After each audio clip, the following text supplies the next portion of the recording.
Karnataka news beat follow ಮಾಡಿ, subscribe ಮಾಡಿ.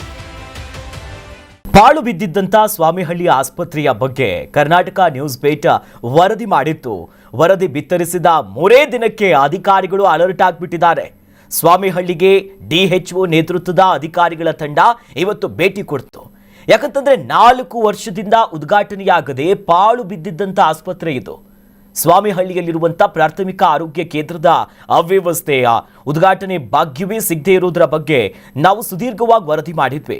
ಬಳ್ಳಾರಿ ಜಿಲ್ಲೆಯ ಸಂಡೂರು ತಾಲೂಕಿನ ಸ್ವಾಮಿಹಳ್ಳಿಗಿದ್ದು ಕರ್ನಾಟಕ ನ್ಯೂಸ್ ಬೀಟ್ ಸುದ್ದಿ ಪ್ರಸಾರ ಮಾಡ್ತಿದ್ದಂತೆ ಬಿಗ್ ಇಂಪ್ಯಾಕ್ಟ್ ಆಗಿದೆ. ಸದ್ಯ ಆಸ್ಪತ್ರೆಯನ್ನ ಪರಿಶೀಲನೆ ಮಾಡಿದ್ದಾರೆ ಅಧಿಕಾರಿಗಳ ತಂಡ. ನಮ್ಮ ಕಾರ್ಯಕ್ಕೂ ಕೂಡ ಮೆಚ್ಚುಗೆಯನ್ನ ಅಲ್ಲಿನ ಜನ, ಸ್ವಾಮಿಹಳ್ಳಿಯ ಗ್ರಾಮಸ್ಥರು ವ್ಯಕ್ತಪಡಿಸಿದ್ರು.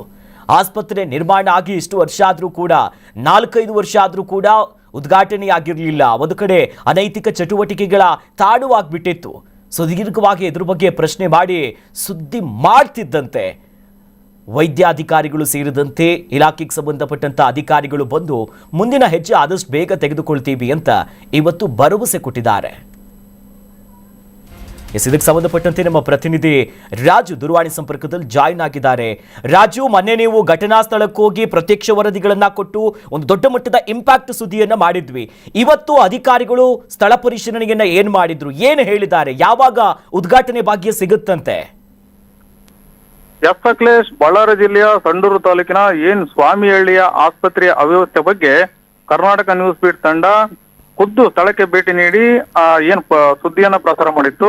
ಇನ್ನು ಕರ್ನಾಟಕ ನ್ಯೂಸ್ ಬೀಟ್ ತಂಡ ಸುದ್ದಿ ಪ್ರಸಾರ ಮಾಡಿದ ಕೇವಲ 3 ದಿನಗಳಲ್ಲಿ ಆರೋಗ್ಯ ಇಲಾಖೆ ಅಧಿಕಾರಿಗಳು ಎಚ್ಚೆತ್ತುಕೊಂಡು ಖುದ್ದು ಇವತ್ತು ಸ್ವಾಮಿಹಳ್ಳಿ ಆಸ್ಪತ್ರೆಗೆ ಭೇಟಿ ನೀಡಿದ್ರು. ಇನ್ನು ಅಲ್ಲಿನ ಸ್ಥಳೀಯರು ಹೇಳೋ ಮಾಹಿತಿಯ ಪ್ರಕಾರ ಡಿಎಚ್ಒ ನೇತೃತ್ವದ ತಂಡ ಆಸ್ಪತ್ರೆಗೆ ಭೇಟಿ ನೀಡಿತ್ತು. ಡಿಎಚ್ಒ ಅವರು ಇನ್ನು ಕೆಲವೇ ದಿನಗಳಲ್ಲಿ ಈ ಆಸ್ಪತ್ರೆಯನ್ನ ಉದ್ಘಾಟನೆ ಮಾಡಲಾಗುವುದು. ಸದ್ಯದ ಮಟ್ಟಿಗೆ ಅಲ್ಲಿನ NMDC ಆಸ್ಪತ್ರೆ ಇದೆಯೋ ಮತ್ತೆ ಪಕ್ಕದ ಚೋರ್ನೂರು ಸರ್ಕಾರಿ ಆಸ್ಪತ್ರೆ ಇದೆಯೋ ಅಲ್ಲಿನ ಸಿಬ್ಬಂದಿಗಳನ್ನ ಕೆಲ ದಿನಗಳವರೆಗೆ ನಿಯೋಜನೆ ಮಾಡಿರುವಂತದ್ದು. ಅಂದ್ರೆ ಸದ್ಯದ ಮಟ್ಟಿಗೆ ಬೆಳಿಗ್ಗೆ 10 ರಿಂದ ಸಂಜೆ 5 ಗಂಟೆವರೆಗೆ ಮಾತ್ರ ಆರೋಗ್ಯ ಚಿಕಿತ್ಸೆ ಸಿಗಲಿದೆ.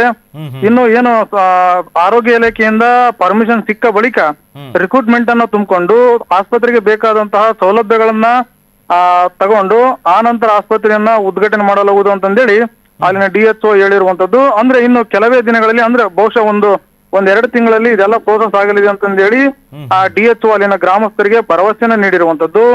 ಇನ್ನು ಸದ್ಯಕ್ಕಂತೂ ಅಲ್ಲಿನ ಸ್ವಾಮಿಹಳ್ಳಿ ಗ್ರಾಮಸ್ಥರು ಕರ್ನಾಟಕ ನ್ಯೂಸ್ ಬೀಟ್ ತಂಡದ ಕಾರ್ಯಕ್ಕೆ ಮೆಚ್ಚುಗೆಯನ್ನ ವ್ಯಕ್ತಪಡಿಸ್ತಾ ಇರುವಂತದ್ದು. Akhilesh, yes, thank you Raju ತಮ್ಮ ಮಾಹಿತಿಗೆ. ಕರ್ನಾಟಕ ನ್ಯೂಸ್ ಬೀಟ್ ಫಾಲೋ ಮಾಡಿ, ಸಬ್ಸ್ಕ್ರೈಬ್ ಮಾಡಿ.